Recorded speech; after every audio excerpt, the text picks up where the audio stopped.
Sebagai negara kepulauan terbesar di dunia, Indonesia membutuhkan transportasi udara untuk menunjang mobilitas, perdagangan, pariwisata, hingga pertahanan negara.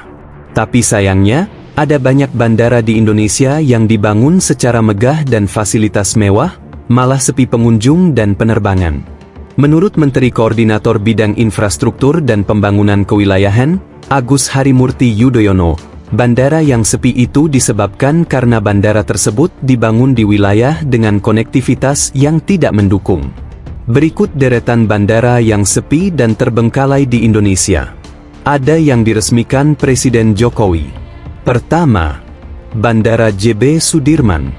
Dibangun pada tahun 2019 dengan nilai investasi mencapai 350 miliar rupiah, dibangun oleh PT Hutama Karya, Persero, dan dikelola oleh PT Angkasa Pura II, Persero.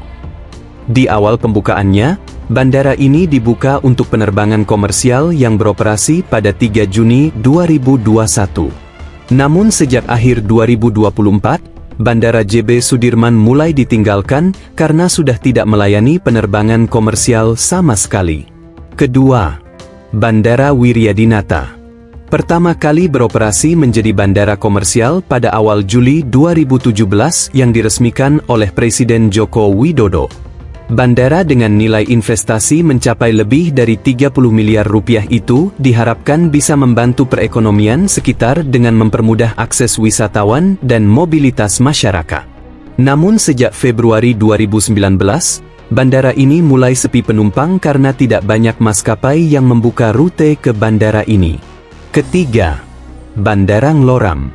Didirikan pada 1980 untuk keperluan minyak dan gas. Bandara ini sempat tidak beroperasi selama beberapa tahun. Tetapi kembali dibangun dan diresmikan kembali oleh Presiden Joko Widodo pada Desember 2021.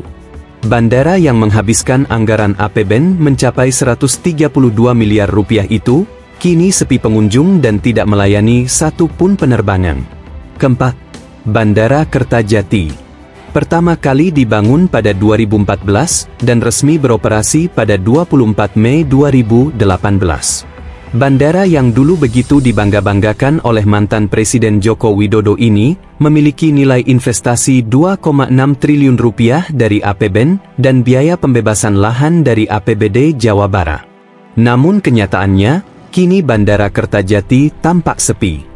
Sejumlah maskapai menghentikan operasi penerbangan karena okupansi yang rendah. Kelima, Bandara Ahmad Yani. Sejak 1966, bandara ini dibuka untuk penerbangan komersial dan menjadi bandara internasional pada tahun 2004. Dengan nilai investasi 2,2 triliun rupiah, di mana terminalnya bisa menelan biaya 930 miliar rupiah ini, mulai sepi penumpang. Meski ada beberapa maskapai yang masih membuka rute perjalanan menuju bandara ini, tingkat keterisian penumpangnya yang terus menurun membuat bandara ini turun status dari bandara internasional menjadi domestik.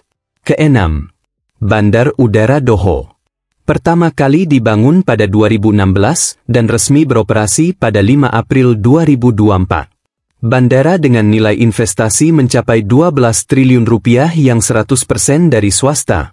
Melalui PT Gudang Garam Tbk dan PT Surya Doho Investama ini, dibangun dengan harapan dapat memajukan ekonomi dan mendukung sektor pariwisata di wilayah Kediri.